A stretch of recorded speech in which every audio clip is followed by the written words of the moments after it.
YouTube founding community, Velvet Underground fans, random people on the internet. My name is Giggens, and we are here today to talk about the Velvet Underground's last album with Lou Reed, Loaded, released in 1970. It's a fantastic album. It's one of the best albums they ever made, if you ask me. This album is also particular because it had such an interesting life that surrounded it. In the sense that it was their album that came out, one of the only albums that came out on Cotillion Records. And it was literally just them being told by Atlantic Records, who owned Cotillion, they were like, look guys, we bought an album full of hits. And which was kind of good for Lou Reed because at this point in the band's career, John Cale had been fired a couple albums before, actually one album before this, right before their self-titled album.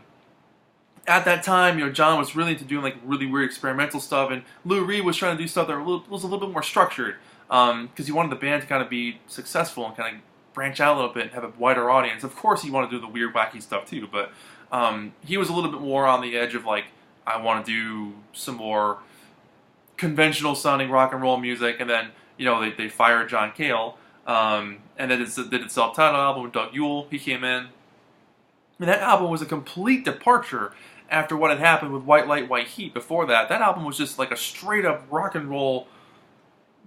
I don't want to use the word mess, but like it's just loud, it's in your face, it is messy in parts, but it rocks, man. That album is so damn good, but the audience that would capture would be so small, and you can tell when you're in a rock band and you got no money and you're trying to live, you want to make a couple of hits so you can buy a sandwich every day and have a place to sleep that's not someone's floor. So I get it.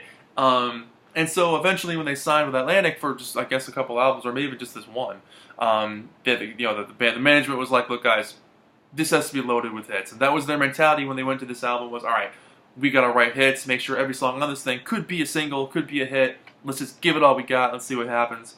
And during this time between management and I guess maybe not feeling the best with the band, Lou Reed did decide to leave. He left before the album even came out. He left in August of 1970, and the album came out in November of 1970.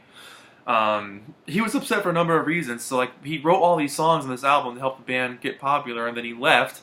And then there was a story about him being at the record shop and seeing this thing in the stores, picking it up, and being like, "Here's an album I made for you guys. I'm not even in it anymore. And you're gonna go off and have all these hits." And he was perturbed with the back of the album too. It had one long picture with Doug on the cover. And then, Lou's third down on the ranking, he wrote all the songs. So he was a bit cheesed off about that. And, the songs were edited down, Sweet Jane, Rock and Roll, and I think maybe even New Age. There were parts of that were either shortened or changed, which has led to some discussion whether or not he did that or if that happened through management and it was mixed that way and then he heard it later. No one's ever really going to know about that. But there's been multiple issues of this album over the years where those changes have been altered, or you can hear the original versions of the songs the way they were intended to be heard, which is pretty cool. But overall, this is a really, really solid album, man. I mean, it's 10 tracks that just like non-stop blow your mind. There's not one bad song on this album. And it's cool to hear Doug sing songs and have Lou sing songs, just like they had done on the last couple of albums where Maureen sang After Hours. Incorporating the other members of the group to sing, I think is really cool. But overall, the trifecta that this album starts off with Who Loves the Sun, Sweet Jane, and Rock and Roll. Holy crap, man. Like, 3 of like the greatest rock and roll songs of all time. Bam, bam, bam. 3 in a row. You're in. So with that, let's just kind of go into it. I mean, Who Loves the Sun? I mean, fantastic song. Lyrically, it's about like, who the hell cares about anything? Who cares if the sun came out today? Your heart's broken, man. You got your heart broken, man.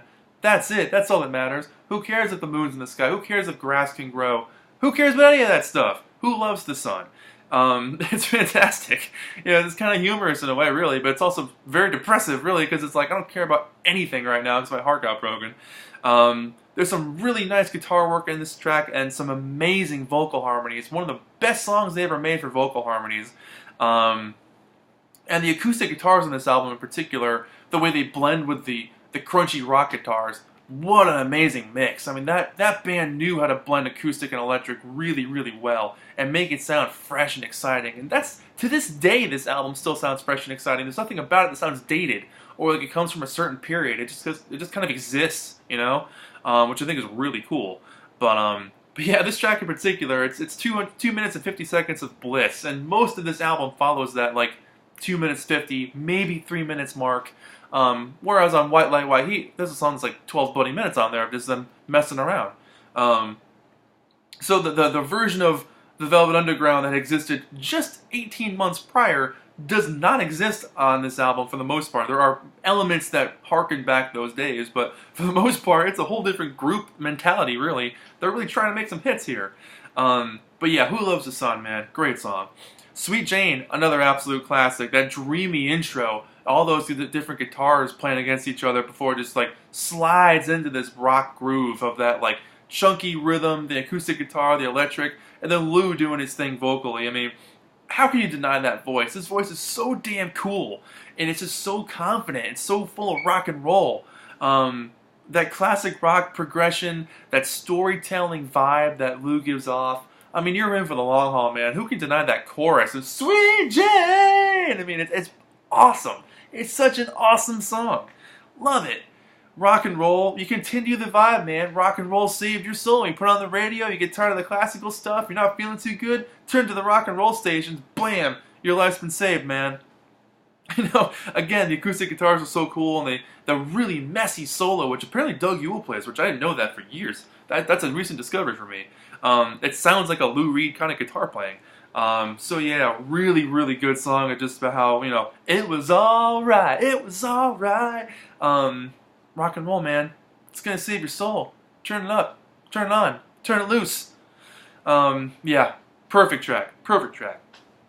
Cool It Down is track 4 on this thing. Looking for Miss Linda Lee. You know, it's such a gritty song.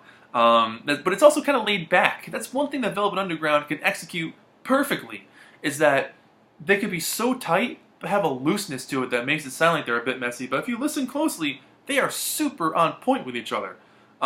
Which is a mark of a band that knows what they're doing really well, how to convey a certain looseness, but also being intelligent and on top of what they're doing, because they're being professional about it, but they're having some fun. And trying to convey that, I think, is really cool. But yeah, just a laid-back kind of track, and the chorus changes in this track for me kind of show them going into a different direction. They don't really play with that kind of change too much, which I think is fun to hear them kind of expand a little bit. But yeah, cool song. New Age, beautiful storytelling on this one, and Doug Yule sings this one as well. But that's that lost love type of feeling. And the lyrics on this thing, you know, I mean, that line, "You're over the hill right now and you're looking for love. I'll come running for you, honey, if you want me to." I mean, brilliant. It's so simple. It's so to the point. But like, that's one of the cool things about this band, is they weren't trying to make, on this album, they weren't trying to make anything overly complicated. They were just trying to say, they're trying to take emotions and make them as kind of simple as possible, but still be super powerful and effective at the same time, to make a convincing rock record and to make something unique and personal, but also universal, which I think is a mark of an expert band. It's a slow burner of a rock jam, but it's also got that tight feel. The organ, I think, is really cool, and the drumming for me in this one is a kind of a sly drumming feel, which I really enjoy. Side 2 opens with Head Held High, which is exactly what you'd think a song with this title would be about. It's about keeping your head up. You know, life gets rough, keep your head up, man. Life gets rough? Life gets hard and rough, keep your head up. It's blistering, it's pounding, it's straight up rock and roll. It doesn't let back at all. Lou's screaming his head off, and it's just a cool track. You know, I've used that word a lot on this album. This album is cool. It just is, man. Lonesome Cowboy Bill, Doug sings this one, and this is the only song on the album that sounds like a different band. There's a very country vibe on this one, which could be because of Doug's vocal. Maybe if Lou sang it, it would sound more like a Velvet Underground song, but, you know, because of his vocal, and of course the arrangement and the musicianship here, it comes across as sounding like a whole different band. That departure is pretty big at this point, considering if you listen to Velvet Underground and Nico or White Light, White Heat, you would never suspect the band to create something like Lonesome Cowboy Bill. Not a bad song at all, but definitely a departure for sure. So if you're expecting the craziness that had happened a year and a half before, it won't happen on that track in particular. Train Round the Bend. I really like the subtle, subdued vocal from Lou on this one.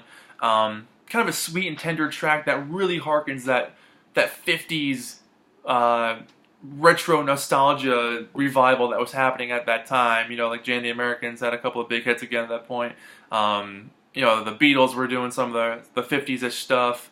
Led Zeppelin, of course, with rock and roll a couple years later. But like a lot of groups had that revival rock and roll 50s kind of thing come back for only a few years. And it's not like it took off completely. Like Sha Na Na came out of that stuff. But I love the 50s talk thing in the middle. It's very doo-wop, very early rock and roll. Yeah, definitely an interesting track. And I like the kind of pounding away that it's got too, but with Lou's kind of sweet vocal on top of it. Nice to hear them play with that kind of texture, kind of wear their influences on their sleeve of where, you know, the music they grew up with when they were teenagers in the early 60s and late 50s. Oh, that's I Found a Reason. I read the songs backwards. That's I Found a Reason. Train Around the Bend's a whole different bloody song. Train Around the Bend has that fade in, duh. And this is the most non-hit song on here. For an album to be loaded with hits, this one for me doesn't sound like a single. But it bops along pretty steady. Not my favorite song on the album. Definitely for me one of the weaker tracks, but it's definitely not I Found a Reason, which is the doo-wop inspired 50s track song. Wow. And then Oh Sweet Nothing, the longest song on here. And for me, an excellent way to end the album. It's a really cool track that builds over and over again. You know, the guitar work on this thing is great. I think Doug's vocals, this is probably the best song Doug sings beyond Who Loves the Sun. The guitar playing is nice, really clean bass, really tight drumming. And just the repeated refrain over and over again that builds throughout the track and just keeps it going the whole time, I think is really, really cool. But just a fun way to end the album, man. So, here's the back cover. And here's the track list and the information. This is a reissue on Rhino. This is not original. But for a reissue, it's really well made. It sounds fantastic. So there's the label for you. And side 2. There we go. I promise I'm going to get better lighting soon, guys. Things cost money. Of which there's not a whole lot flown around at Giggens TV. So that's it. I love this album. I adore it. It's a lot of fun to listen to, and I never get tired of it. Just an excellent track. Fun fact, Maureen Tucker isn't even on this album. The drums were handled by Doug and his brother and a recording engineer at one point. Yeah, Adrian Barber, I think was his name. Yeah, Mo was on maternity leave. She was having a baby at that point, so she's not even on this album. She was on some early demos at the time. That she played some shows with them after this came out, but she's not on this album. So overall, though, I mean, it's a fantastic album. For me, it's a 9 out of 10. I'd give it a 10 if it wasn't for Train Around the Bend, which is not my favorite song, but it's still, like, I appreciate it, but not my favorite song, so easily a 9 out of 10. Well made, well sung, well played, well executed. And the last album they made with Lou Reed, I mean, they're on top of their game in terms of pop song craftsmanship, and wanted to write some hits, and they made some of the best songs of their career on this album. So that's it, 9 out of 10. My name is Giggens. This has been the Velvet Underground Loaded. And thank you so much for watching. I'll see you guys in the next video. Let's chat about the Velvet Underground in the box below. Thanks, guys. See you next time. Bye-bye.